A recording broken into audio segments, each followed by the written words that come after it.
Welcome to my video for Second-Look PLL, which is the final video in the series of moving from beginner to intermediate. After completing OLL, you will have a yellow face and one of 22 PLL patterns called permutations, or Perms for short. This one happens to be the Y perm, which you can see from these two bars of colour forming a Y shape. As you can see, they are all named using capital letters. Some permutations have a lowercase subletter like UA and UB. The G perms have 4 subletters, A to D.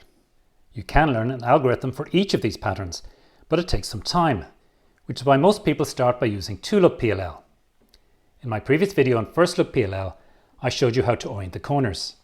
When you complete this step, therefore, by definition, it eliminates the 17 PLL perms that don't have their corners oriented, which saves you learning those 17 algorithms. And so you end up with either the UA, UB, Z or H perms, or indeed a solved cube, which is called a skip. You can see under each pattern the probability that it will come up. This means that 2/3 of the time you will be solving a UA or UB. These have very similar algorithms, so we'll deal with them together. Before we start, it's worth noting that after First Look PLL, most people turn the top layer of the cube so that the corners line up with the rest of the cube. This is not strictly necessary at this point, as it can be done later after the algorithm. However, it does help with pattern recognition. If you are familiar with the Rubiks.com beginner method, then you will know these algorithms already. Placing the solve side to the back, they are as shown. These are easy to learn because there is an F2 at the beginning, middle and end, and they are quite symmetrical. As you can see, the only difference is that UA uses 2 U primes and UB uses 2 U's. When I come across one of these patterns, I look at the colour of the edge piece facing me. If it matches the 2 corners on the left, then I know to use a U. If it matches the 2 corners on the right, then I know to use a U prime. Note that UB is the reverse of UA, which makes sense, as UA rotates the 3 edges anti-clockwise and UB rotates them clockwise. So let's run through it.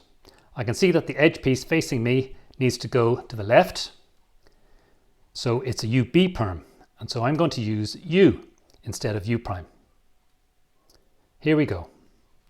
F2, U, L, R prime, F2, R, L prime, U, F2, and it's solved. When you do this algorithm, you will probably notice that bringing the L and R faces down one at a time and bringing them back up again looks a bit inefficient. And there is a way to avoid this using the middle layer, which is denoted as M. M follows the same direction as L, so M prime moves the middle layer away from you and M moves the middle layer towards you. The algorithms then change a bit in the middle, and we reduce those 6 middle turns to 4. Note that the middle F2 becomes a U2 because we are effectively rotating the cube away from us briefly before rotating it back. You can use your middle finger to do the M prime. Some people can use the same finger to do the M, but I struggle with this, so I just use the index finger of my other hand. So let's do a UA perm with this algorithm.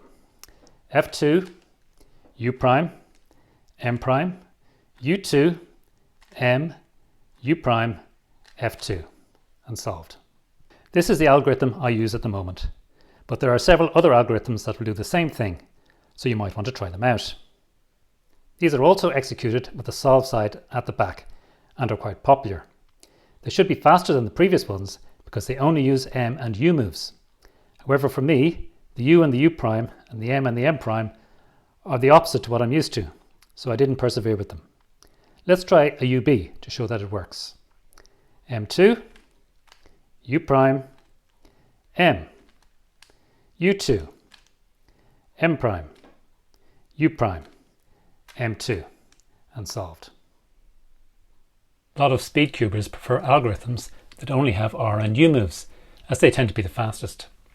These two are therefore commonly used, and they work with the solve side of the back as well.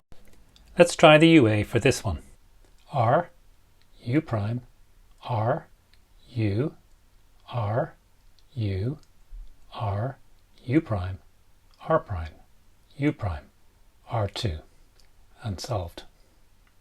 The next most likely pattern to come up is a Z-Perm. The Rubix.com beginner method doesn't give an algorithm for this pattern. It just tells you to do UA or UB, and that will solve one side, so you can do another UA or UB to finish it off. That works, but it adds unnecessary time to your solve, and it doesn't take too long to learn a Z-Perm algorithm.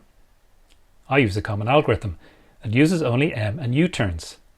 This algorithm requires you to hold the cube so that you are swapping the left and bottom corners and the right and top corners. If you don't get this right, then you'll end up with a H-Perm instead of a solved cube. And it goes like this. M prime, U, M2, U, M2, U, M prime, U2, M2. If you have the corners lined up with the rest of the cube before you start, then you just need to add a U prime to complete the cube. The last pattern to learn is the H-Perm, and we're swapping this edge with this edge and this edge with this edge. Now, because it's symmetrical, it doesn't matter which way you hold the cube. Either will work. The algorithm also uses only M and U turns, and it goes like this. M2U, M2U2, M2U, M2. When learning both the Z-Perm and H-Perm algorithms, you have the added advantage of the sound that the combination of U and M moves make, which helps the learning process. Listen to it again.